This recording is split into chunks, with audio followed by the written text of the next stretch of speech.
you don't mind the sound, I'm not going to use an earphone. As long as you don't get feedback, we're all right.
Okay, everyone, we'll start in a few seconds.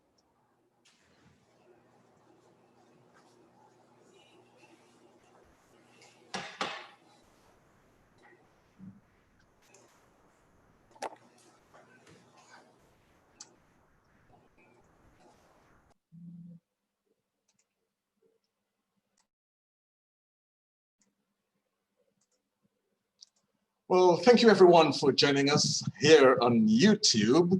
I know it takes a little bit of adjusting because we're so used to doing this on Facebook Live, aren't we? So we're here on YouTube, and thank you so much for joining us. We're pleased that you can. Remember to post your questions, your comments in the comment section below the video, and to please keep the conversation alive. Now, the impact of COVID-19 on the aviation industry is telling. According to IATA, the pandemic has cost the industry $419 billion thus far. Yes, billion with a B. And while flights have resumed following a near total global shutdown, the 1.5 million flights last month, that's in August, were less than half the over 3 million recorded in August of last year. And just yesterday, Willie Walsh, the former British Airways boss and the just retired chief executive of International Airline Group, predicted that air travel is never going to go back to the way it was before COVID-19. Now, and here's the simple truth. He said there's just too much repair to be done. In the Caribbean, where we're separated by water, flying is essential. But there's very little of this happening right now. And we must also wonder if things will ever be the same again for us, particularly with the demise of the original airline we all love to hate so much, Liat. And depending on your perspective, Liat is somewhere between mostly dead and in purgatory, but it has left a void. In early July, the Barbados Prime Minister, Mia Mottley, who was ending her tenure as chairman of the Caribbean community, said 6 airlines had expressed interest in filling that void. She listed them as Caribbean Airlines, SVG Air, One Caribbean Airlines, Inter-Caribbean Airways, Silver Airways, and Air Antilles, 2 of which are represented here today. With the Caribbean market remaining a critical part of the COVID-19 recovery process, how will these connect the Caribbean, and at what cost?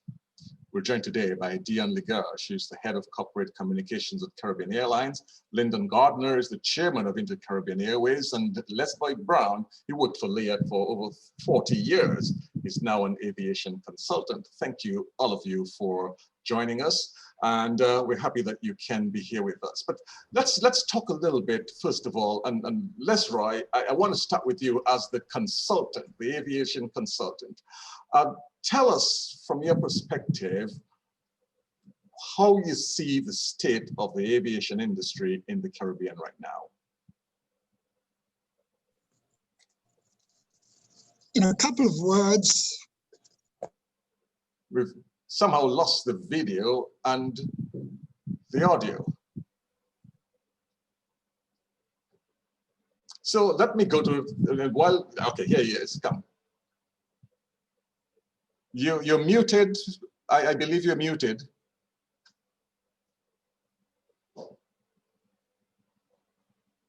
It's going bonkers. So while he sorts this out, Lesroy, let's go to Lyndon Gardner. Lyndon, you're the chairman of Inter-Caribbean. You've got a view, obviously, from where you sit, but you also have the opportunity for a global view. How do you see the state of the aviation sector in the region? You're also muted, Lyndon, so you've got to unmute yourself. Yes. Now that we've got the technology working again, first of all, would anyone believe that we actually tested this thing about 15 minutes ago? Before? Yes, go ahead. But first of all, thank you very much for inviting me to be on this on the show and having the perspectives of myself and, of course, Inter-Caribbean represented by this forum. Quite frankly, as you said in the prelude, the Caribbean is a number of islands that are all separated by water. And so it is not going to be, not in any time soon, it's going to be any connections via anything other than the airline that is viable in the long term and gets you to these destinations at the speed of which people need to get there. Having said that, I certainly believe, I'm not one of the people that believe in all the doom and gloom.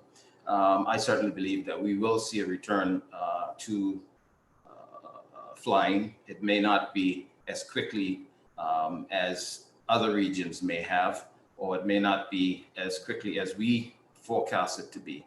I certainly believe that by middle of 2021, we should have seen a significant improvement over now, which I think we're just in the initial stages really of trying to restart the flying business. Yes, Lyndon, I think we've got you all sorted now. So I'm sorry, Lesroy, you're sorted now? Pretty much, yes. So we can hear you now, Lesroy, I believe. Question is, can he hear us? Yeah, he's.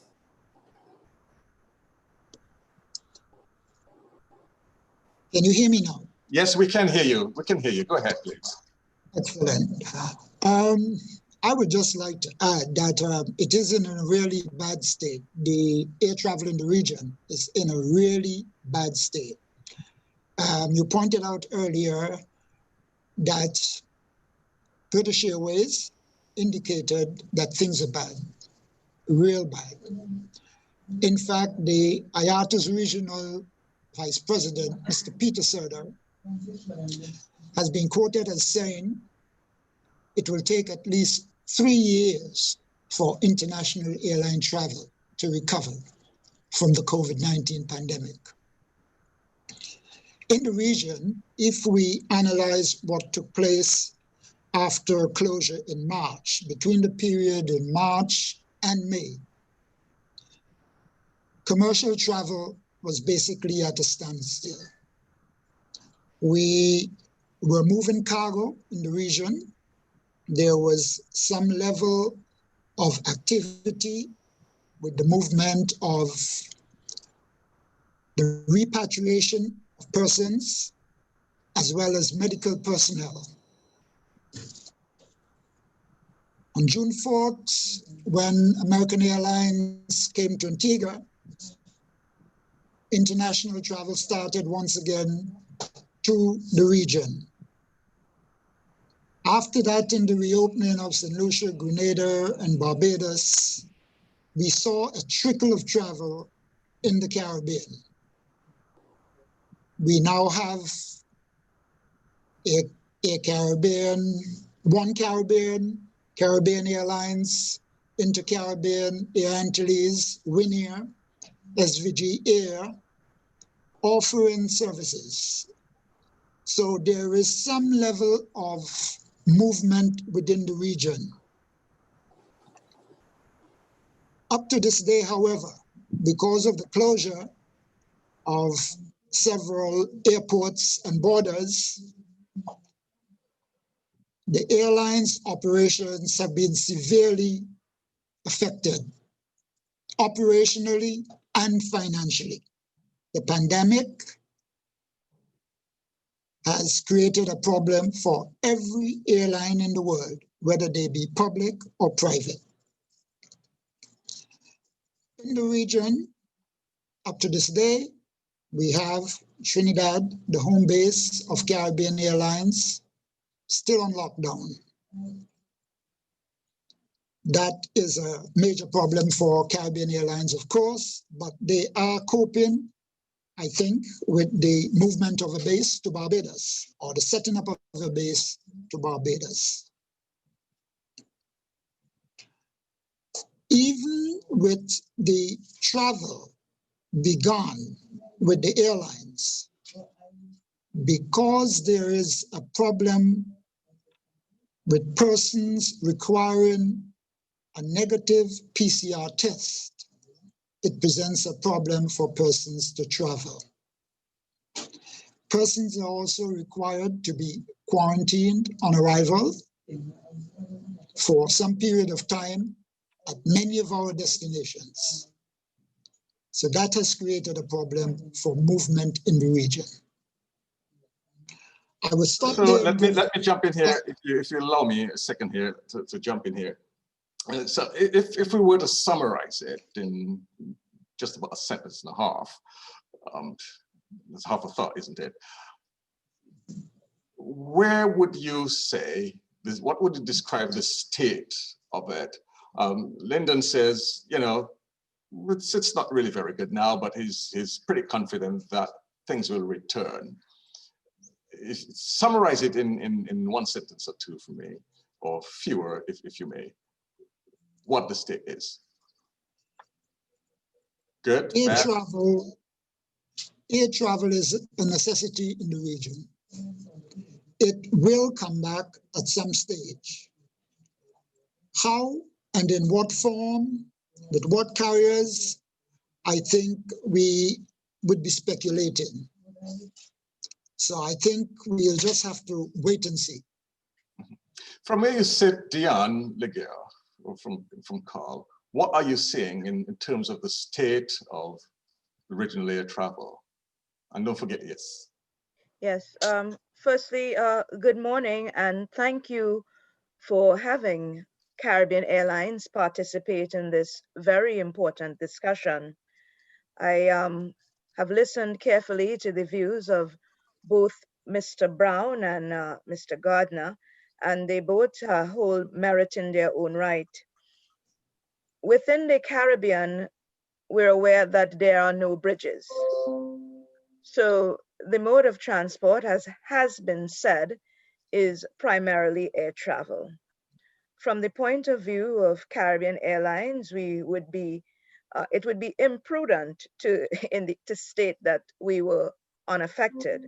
Of course, all airlines globally have been affected by the pandemic, but we, even within this pandemic, are pulling and have pulled resources together to cope as best as we are able. So, for example, there is a need for movement. And prior to the pandemic, Caribbean Airlines had, as part of our strategic plan, the element of movement and expansion into the Eastern Caribbean. And you would see that we have established a temporary hub in Barbados to help facilitate that, which has and is helping with the movement of persons. So our focus has been to, within the constraints and within the challenges that are before us, to try as best as we can to continue to connect and to move persons. Our cargo operation has really, in fact, expanded during the pandemic. And because of the unique situation of the Caribbean, meaning we must move primarily by air, we are erring on that portion in spite of the challenges, and our focus is there. Our focus is into looking to see how best we can keep whatever areas of the region where connectivity is possible, where we can keep that going at this time and into the future. Okay, let me, Jim Lynch posted something up here. It says he believes that after severe shakeout already in the industry, certainly within the Caribbean as well, there's going to be even more to come in the Caribbean. In other words, we haven't seen the bottom of it yet as far as the aviation industry is concerned. Let me throw this first to you, Lyndon, and then I'll hear from the others. Well, I don't think anyone would have can speculate, you know, how far further this is going to go. As I said in the beginning, I'm an optimist, and so you know I'm looking forward to how we improve what we have and find a way to get people traveling again comfortably. I think there is two sectors of travel that we see. One is the travel for tourism, and of course the diaspora getting back to their islands. And then we have our own people in the islands that travel between the islands. And I certainly don't believe that now you're having more and more of the territories, countries that are opening up, that you will continue to see this, you know, this negative growth for travel. I think from this point in, we should see some travel. I don't believe it's going to be on any sustained basis in the here and now, but I think that we will have travel, and from here I can see it growing. I do not like to think about the gloom and loom, because I think you know we've been affected very badly. We will continue to have this effect, but we need to see how best that we can structure ourselves in such a way that lends it to growth and providing the service for those sectors that are still interested in traveling at this point in time. So do you believe, Leslie Brown, that the worst is ahead of us? Currently, there's no appetite for leisure travel within the region, not only because of the travel restrictions, but also because there are thousands of jobless persons throughout the region. Many Caribbean countries are ranked among the world's most dependent economies on tourism. And that sector, as we all know, has been seriously affected. Most of the travel in the region for leisure is dependent on some level of pull factor. In the region, those pull factors relate to the carnivals, the cricket, the jazz festival, the music festival, and without those things happening, leisure travel is going to be at a standstill. The other sector, visiting friends and relatives, will largely be dependent on people having the extra cash to travel, and that has dried up for most people. If this thing continues for another couple of months, I think it will get worse for the airlines rather than better. And Lily Germer asked Dion, and while you address this thing about the destinations that you currently serve out of this new temporary hub in Barbados. When you answer this, I'd also like you to consider what Leslie Brown just said, and also Jim Lynch. When you look at this, what does this say about the future of the regional aviation sector? Deal with Lily first, and then that point. All right. Thank you, Johnson. Currently, over Barbados, persons traveling can get to Grenada, St. Vincent, St. Lucia, Dominica, Kingston, Antigua, and with onward connections either on Caribbean Airlines or other carriers. At this point in time, it would be unrealistic and imprudent to think that everything is hunky-dory, because it isn't. But in spite of the challenges, and what is taking place now is a situation really that presents many factors prior to the pandemic that were not highly considered.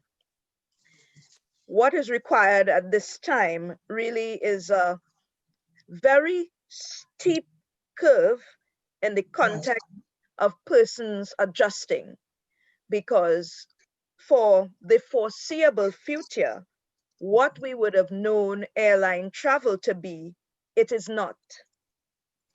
That said, a level of nimbleness in terms of one's ability to acclimatize to what obtains is really what would make a significant difference into to who climbs this curve, and who it is a test of fitness, and fitness on many levels, to see who is able to surmount these curves. And one expects that there will be more turbulence to come. However, that said, we do have international governing bodies and regulatory bodies that have been working assiduously with the airlines. And for example, in the case of Caribbean Airlines, as an IATA registered carrier and a member of IATA, and an airline that is guided by ICAO, the suggestions for how quickly we can conform, how quickly we can put in place elements to facilitate travel, that has been our point of focus. So we have an established task force within Caribbean Airlines. We meet definitely on a weekly basis and ad hoc as is required. Our operations team, even when borders were closed, we never discontinued looking at various scenarios with respect to our operations, which is why at the earliest opportunity you saw where we immediately went and continued with some of the pre-COVID plans. And indeed, there are constraints. This situation is far from ideal, but one of the critical lessons, I think, for the world in this entire scenario is, one, adjustment certainly is survival, and we will only get through this pandemic successfully as a collective supporting one another, because we do not have the luxury of a one-man solo sort of approach to things. That simply will not work in this scenario. So let me jump in here, and Lyndon Gardner, you're looking at this here, and you're saying, you know, where does Inter-Caribbean fit in all of this? Let me pose this here, because it's one of the carriers that pretty much has gone beyond just showing interest or expressing interest in filling that void, we've got to accept that Liat's demise has left a void, hasn't it? So first of all, can that void really be filled without you doing the public service that it did? And you, Lyndon, how can that void be filled? Well, I think the void certainly can be filled, and the way it's going to be filled is with better cooperation between the existing airlines. It's going to be very important that we're not all over each other, but we can't adopt any anti-competitive practices either. And so I think the best option that we have is cooperating with each other and supporting each other, so that at the end of the day, the traveling public are the ones that benefits from whatever little activity we have now, and how that activity grows in the future. Now, this is what Leslie Brown wrote recently about all of these carriers that are looking to fill that void.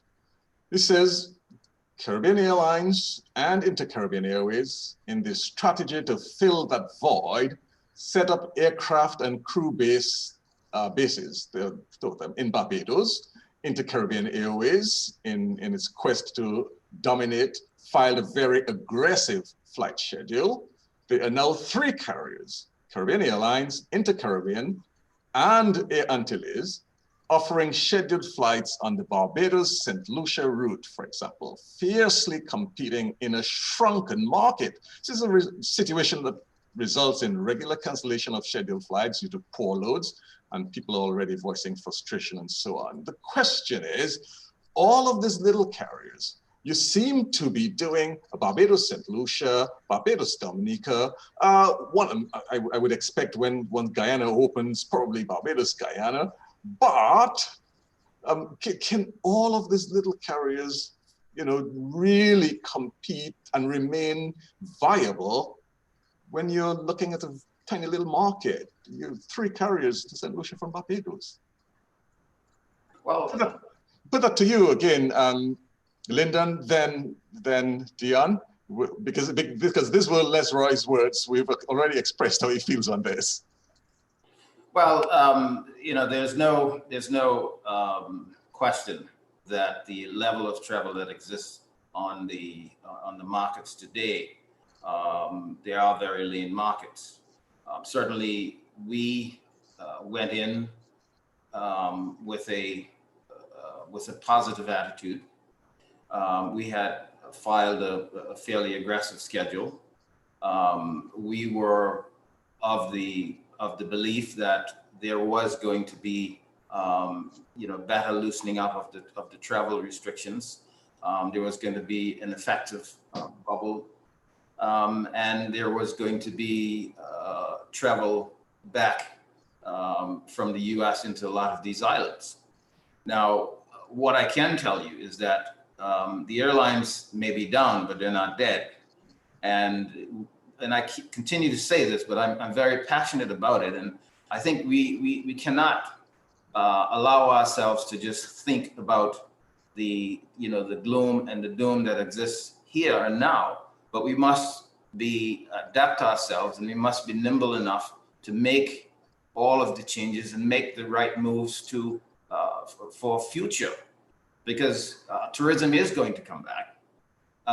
And we do have, even now, we do have a number of the diaspora that are in Europe, Canada, and the US that are coming home to see their people. And it's more critical that they do come home. We have students that were home and that were traveling to go back. So there is some semblance of travel on the market. And certainly I'm in the Turks and Caicos now, and we've opened our borders to international travel from the middle of July, of the end of July rather.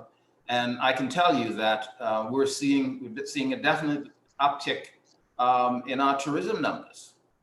And there seem to be some pent up demand, yes, but I think people are also wanting to get out of places like North America and Europe and still continue to come and travel in the Caribbean. I think the Barbados Prime Minister, who has made stay visa for up to a year that allows people to come and stay in the region and work in the region.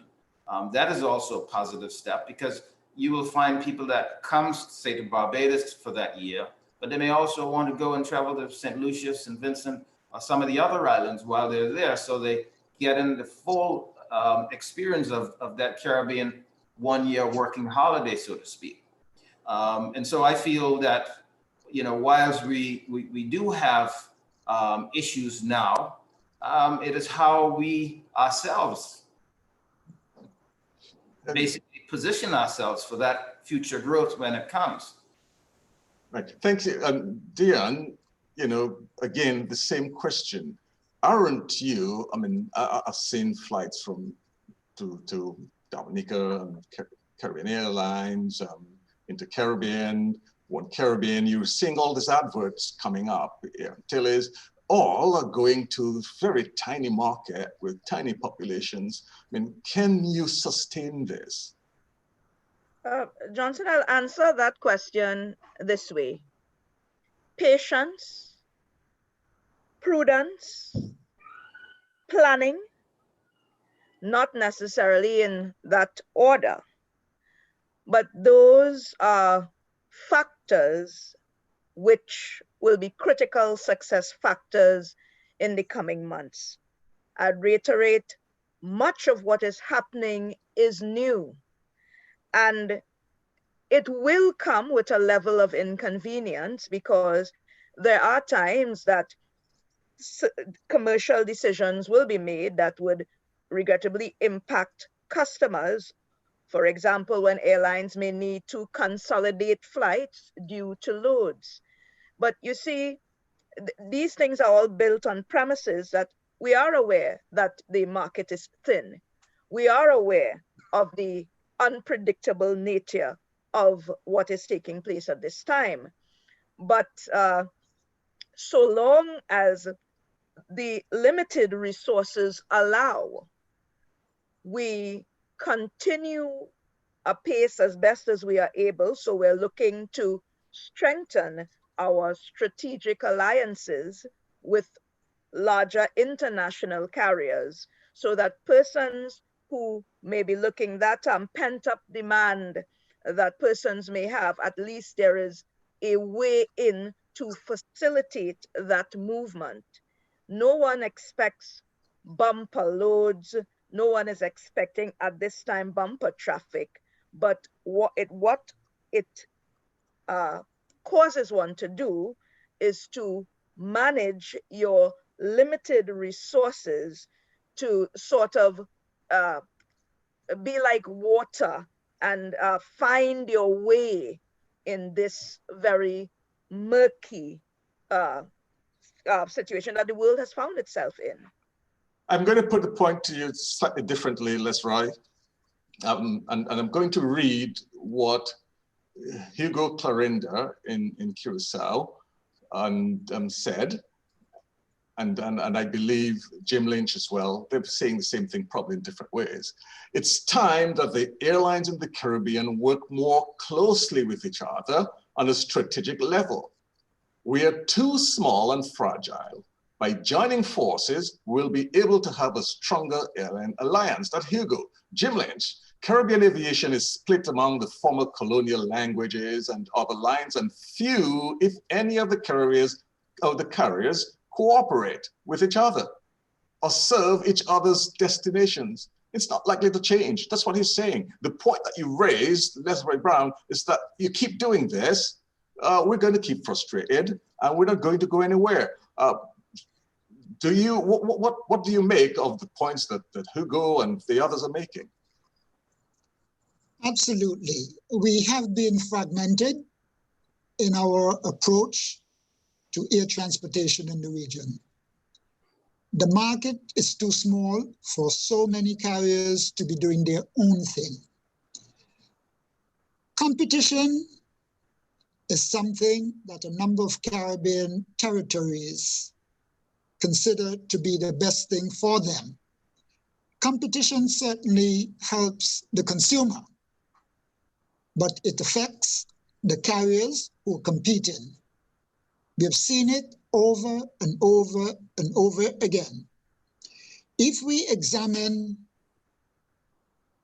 the carriers that are currently operating, look at the financial reports, and we look back at the number of defunct carriers that flew the Caribbean skies and are no more, I think we can conclude that profitability has eluded most of the carriers.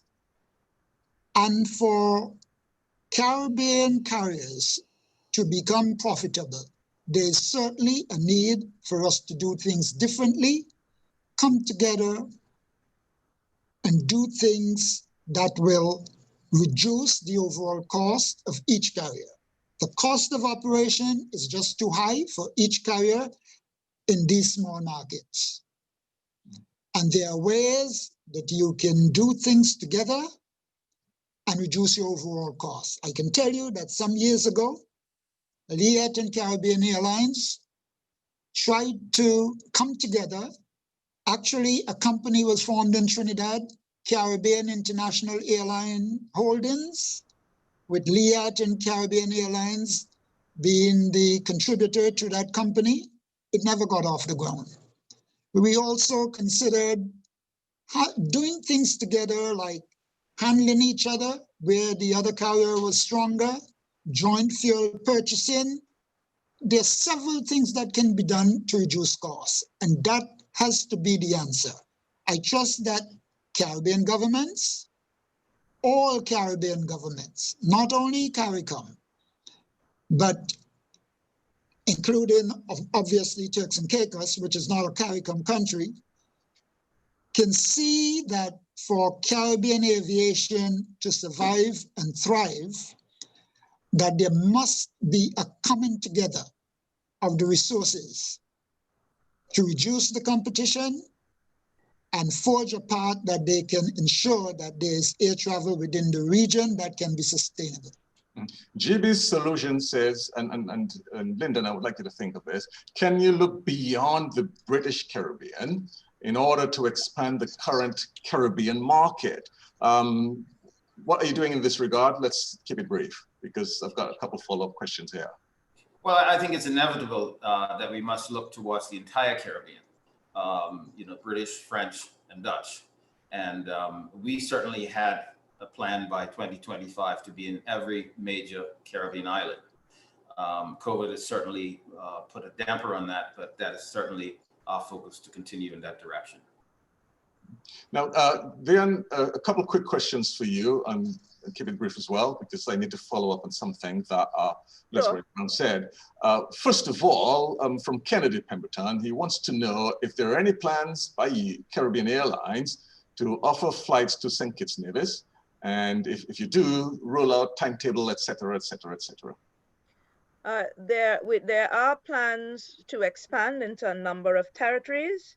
At this time, I am restricted due to regulatory and other obligations to provide specific list of destinations.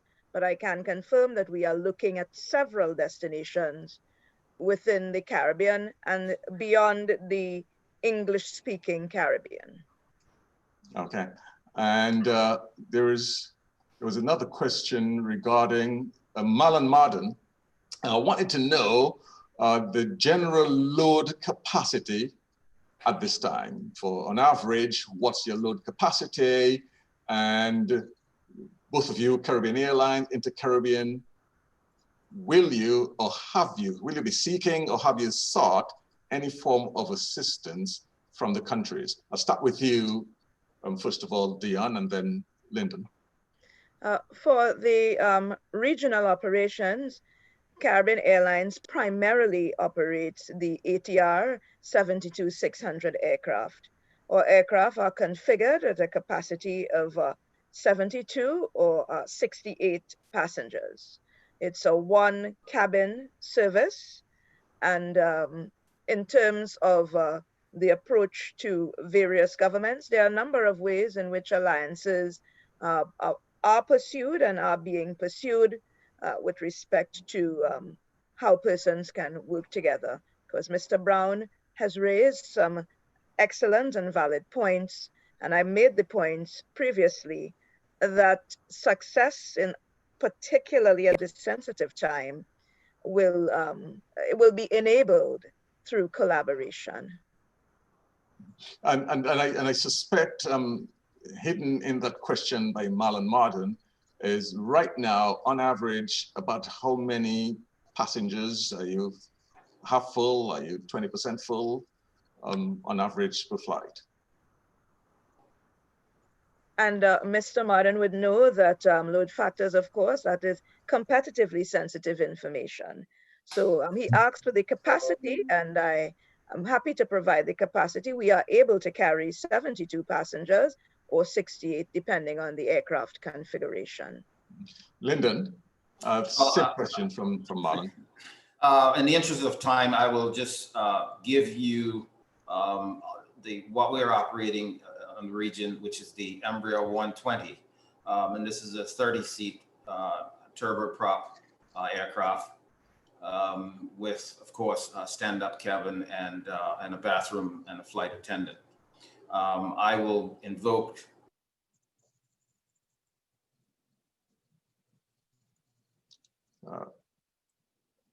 seem to have just lost you for a second there, so we'll get back to you while you sort that out. May just have hung up a little bit. So let me get back, because a lot of the comments here seem to be revolving around the whole issue of unity and you all having to work together and the need for you to work together.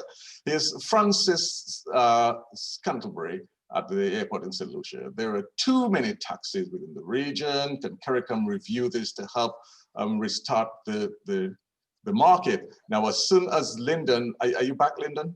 Not yet, still a bit frozen, but we can sort that out. But you said something earlier, Leslie Brown, about competition lowering the cost for the traveler. In this case, is it? I mean, and Deanna, I'd like you to chip in as well. I looked at the Caribbean Airlines schedule to, say, Dominica, for example. It offers flights 2 days a week, Saturday and Sunday. If I live in Dominica and I want to go to Barbados, to the American Embassy on Tuesday morning, well, on Tuesday morning, I've got a flight on Sunday. I go to the American Embassy, I can't get back to Dominica until the following Saturday. So is it really lowering the cost for the traveler? Does it make it easier to travel? And that's why the question I raised and about filling that void and the public service. Does it? Leslie Brown, again, keep it brief, and then you'll chip in. And since you didn't hear the full context of the question, I'll get back to you in a bit, Lyndon. Well, Liat offered daily services, so it was easier for people to get from one point to the other. Liat network covered 7 OECS territories, 3 British Commonwealth territories, Barbados, Trinidad, Guyana, French islands of Guadeloupe and Martinique, the Dutch island of St. Martin, and the US territories of St. Thomas and Puerto Rico.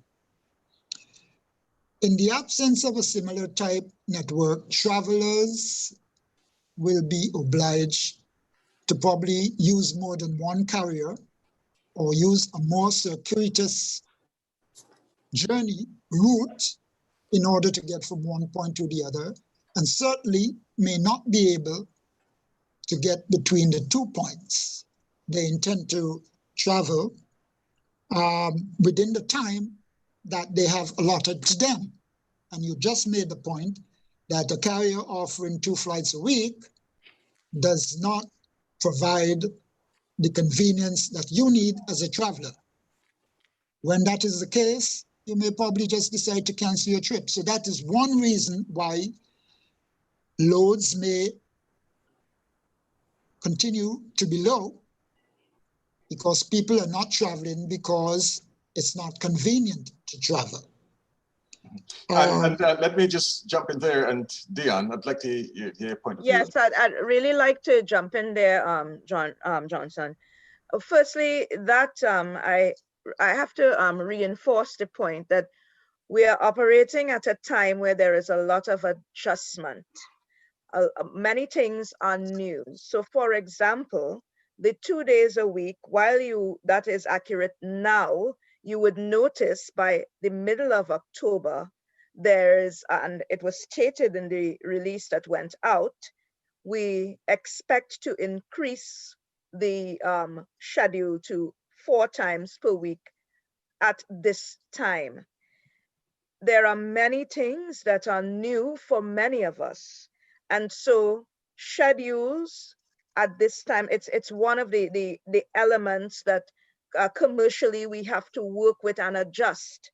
So you have to try different formulas, so to speak, to determine what will work in the interest of the customer and also in the interest of the company.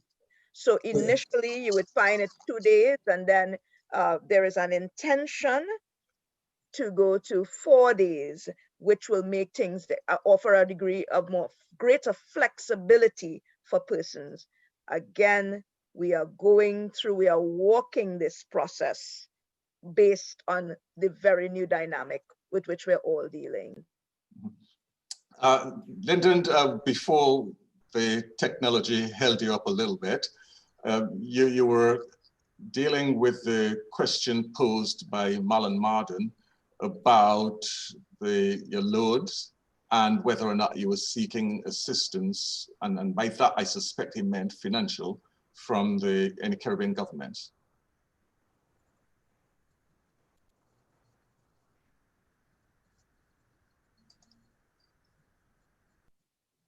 Are you still with us, Lyndon? Or is it frozen again? Okay.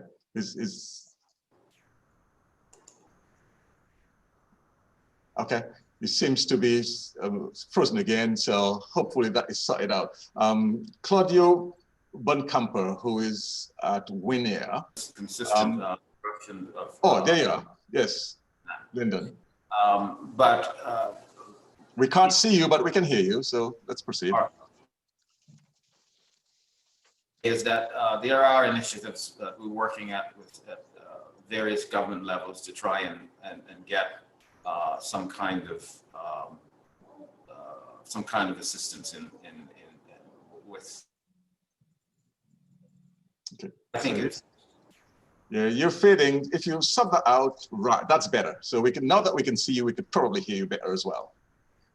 Okay. How is the transmission now? Better. Okay, excellent. So I would just endorse the comments that Dion made regarding our working relationship with the governments as with respect to the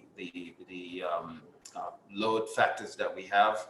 I will also say that that is certainly something that we regard as sensitive business information. So it would not be prudent for me to give those numbers here. But we are a positive thinking airline. We have in the main maintain a lot more than twice a week frequencies. In the case of Dominica that you gave as an example, we're currently operating there 5 days a week. And so we believe that with the additional frequencies, it would allow our customers to book with confidence, knowing that they can get there, and if they're not ready to come back today, they'll be able to come back tomorrow. I must also say that we certainly believe that the size of our aircraft makes a difference in terms of certainly in the here and now and the capacity that exists on the routes right now. Claudio Buncamper, I am sure that all of you here should be familiar with him. It's with Winair.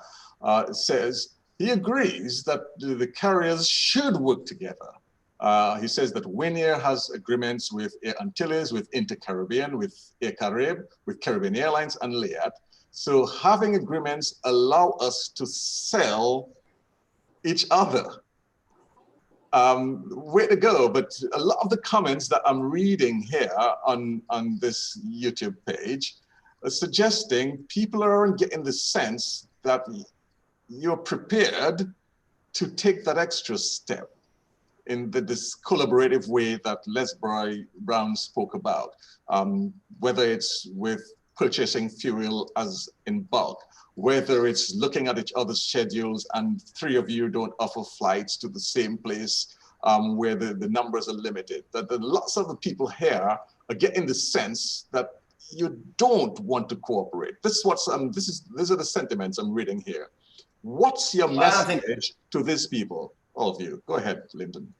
Yes, I don't think it's a matter of not wanting to cooperate. I think we have to be careful where we don't have this overlapping of service, but we also have to be careful where it's not perceived as collusion, because that's, you certainly can't have that.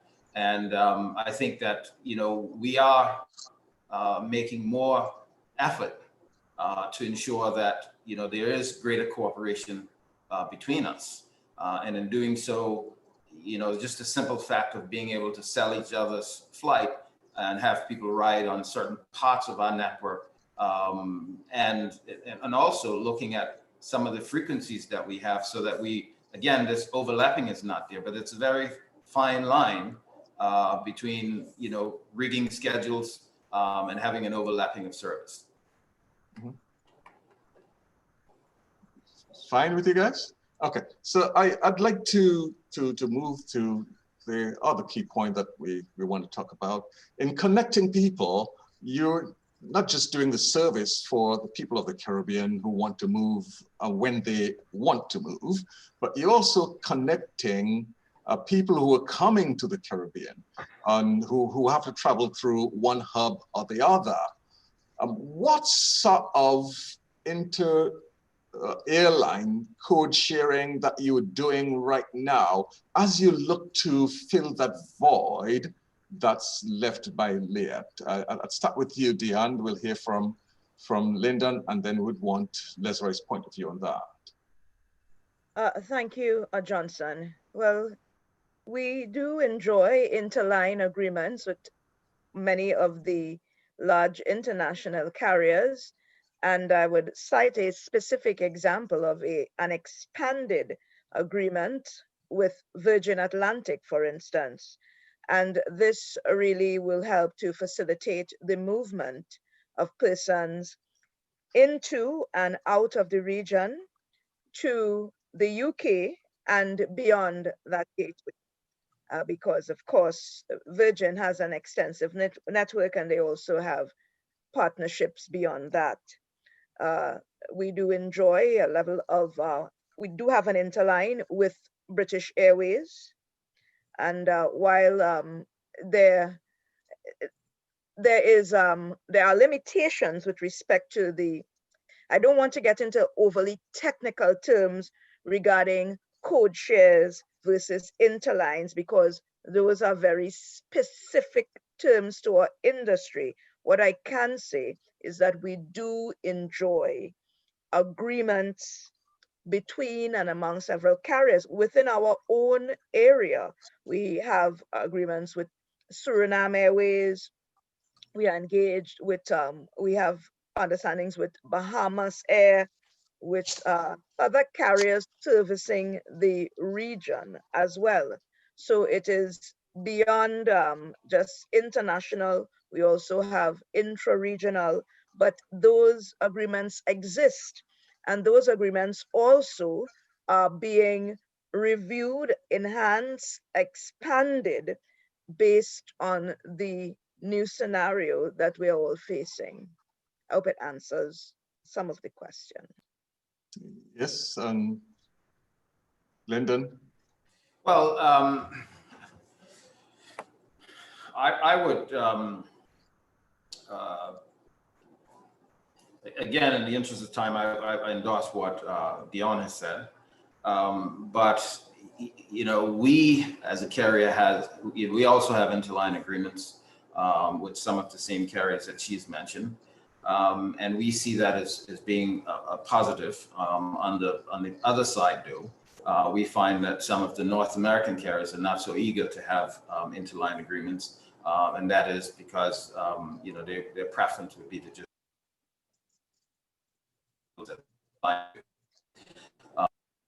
also the fair amount into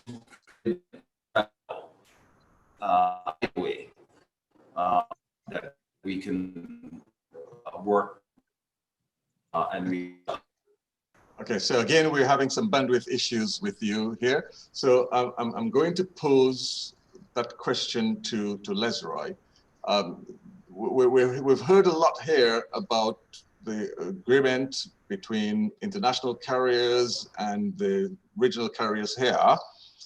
Someone asked that question, how about the agreements among the regional carriers? So, you know, if three of you are flying to St. Lucia from Barbados, I'm in Barbados, I can't, for some reason, I can't make this one, can I make the other one, or vice versa? Is that the sort of thing that can work? I think that in the absence of a similar type LEAD structure, persons are going to be obliged to travel on more than one carrier to sometimes get from one point to another. In that type of scenario, they're going to be obliged to probably purchase two separate tickets. Having purchased two separate tickets, which will result in a higher overall fare, they will also be subjected to clearing immigration, customs, going through that dreaded security at the connecting point. There is also the situation where if they were to misconnect on their onward flight, they could end up being responsible for an unplanned overnight at the connecting point, as well as probably having to pay a change fee for the onward flight, which they did not take at the time they were booked.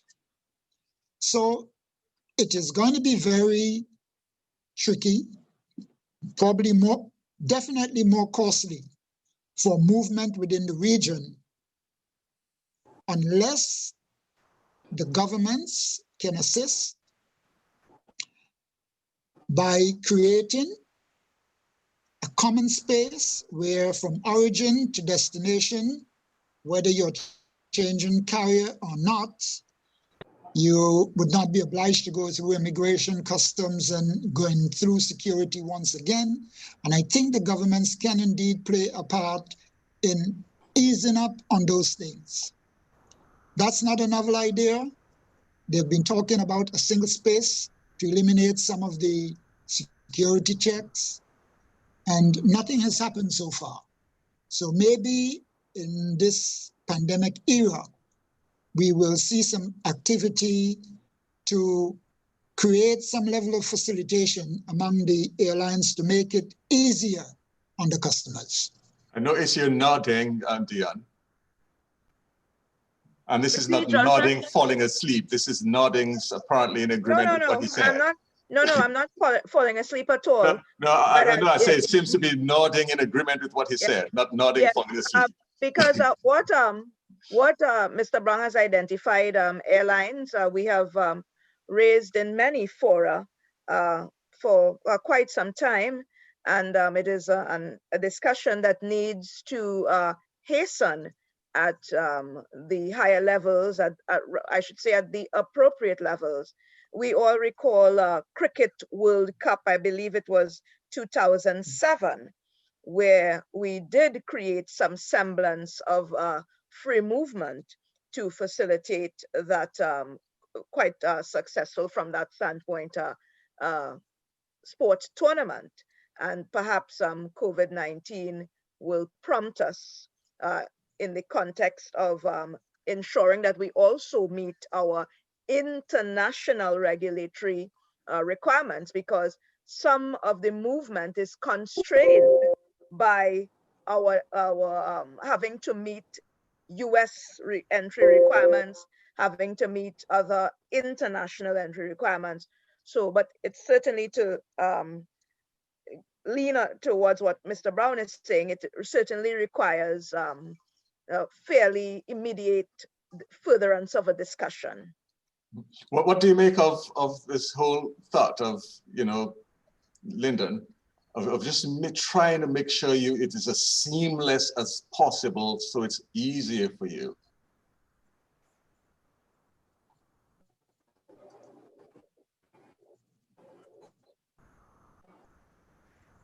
Oh, it's your broadband isn't making it seamless either for you, or easier for you, is it? It's making it quite tough for you. As we get ready to wrap up, one thing that we haven't mentioned at all, and deliberately stayed away from mentioning it as much as we possibly could, but has been mentioned a lot in the discussion that is taking place in the comment segment here on our YouTube page. The very dreaded and vexed issue of taxes.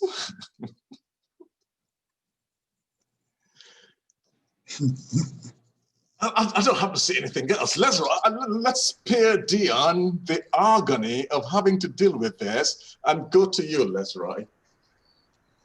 All right. Well, for years, we have been talking about the government taxes, fees, and charges representing sometimes more than 40–50% of the overall fare. And we know that the price of a ticket, the final price of a ticket, the high fares inhibit tourism development. Studies have shown that if there is a reduction in fare, a reduction in the price, you could indeed stimulate the market in some way. We have seen that over and over. A lower fare attracts more people. However, in this particular COVID situation, stimulation may have to be through governments and not through the airlines. The airlines obviously want to ensure that the limited number of persons they are carrying at this point in time will at least, the revenue generated will at least cover the operating cost. And I know people are going to be asking for lower fares, and some airlines might actually be tempted to lower the fares to obtain higher load factors, or to be competitive, or to stimulate the market. So what sort of stimulation, if I jump in here, you said stimulation would likely have to come from the government. So let's be direct. What should they do? To pump some money into the airlines? Through the reduction of the taxes.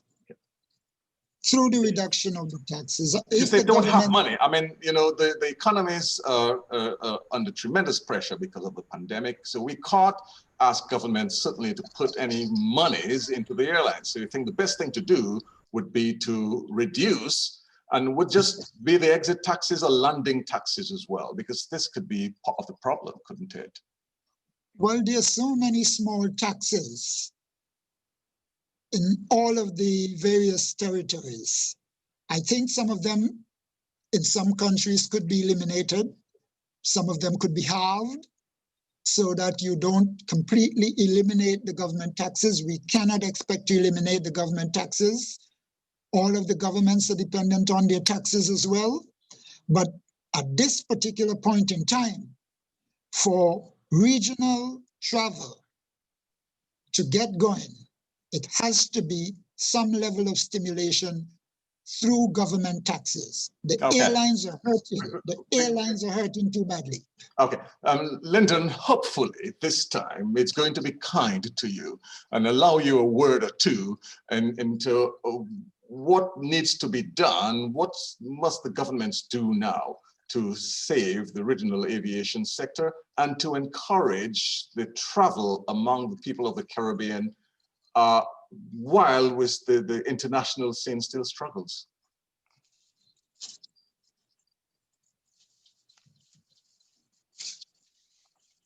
Or is it definitely not going to allow you to, or is it because you're muted? No, it's not cooperating, is it? I mean, it's really given Lyndon a tough time. We would have loved to hear his perspective on this. There's just one more quick thing that I'd like to raise, and we want it in 15 seconds or less. You said, Lesroy, about how difficult it is for the carriers to obtain route rights into the US, and that some governments in the region are ready to allow US carriers to operate between the destinations in the region. Imagine what it would happen, you say, if some of the indigenous carriers, if, for example, would happen to some of the indigenous carriers, I guess Inter-Caribbean, Caribbean Airlines, One Caribbean, etc. If, for example, American Airlines were allowed to fly from Barbados, were allowed to be extended to St. Vincent, St. Lucia, Grenada. Do you dread this, Dion, that, you know, they'd be allowing the extension, the route rights, so these carriers can extend into some of the markets in the region that you want to serve? 15 seconds. I would go a different way with that, Johnson, and this time call for the signing of the MASA is what will assist regional carriers, and that will be my point of focus. The MASA agreement, it's something that requires additional signatories, and this would in fact bring the playing field to some reasonable leveling, and that is how I will answer that question. Okay, and a very quick one. Again, do you feel that economic deregulation is an idea whose time has now passed in the Caribbean? That's from Simon Angol. Let's write. 10 words or less. We've lost Lyndon again. Oh, there's the MASA agreement that was referred to. The CARICOM Multilateral Air Services Agreement is really an instrument that allows for CARICOM carriers, and CARICOM carriers are carriers that have majority ownership by persons or entities of the CARICOM states. It is sort of leveling the playing field where each carrier will be allowed to operate within the CARICOM states without having to obtain any particular approval. It's an automatic approval by being a signatory to that MASA agreement. Okay, well, let me say thank you. We're terribly sorry that in the end that Lyndon was having some broadband issues that didn't allow for his contribution towards the end of that, but we're really thankful to him. And also to you, of course, Dion and Lesroy.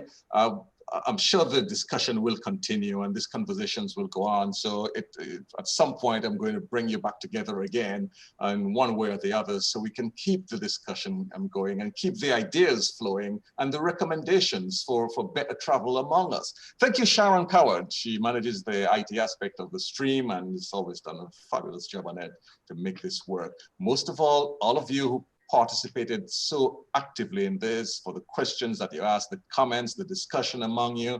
We appreciate it very, very much. Next week at the same time, 11 o'clock Eastern Caribbean time, 10 o'clock in Jamaica, 4 o'clock in the UK, 11 in New York.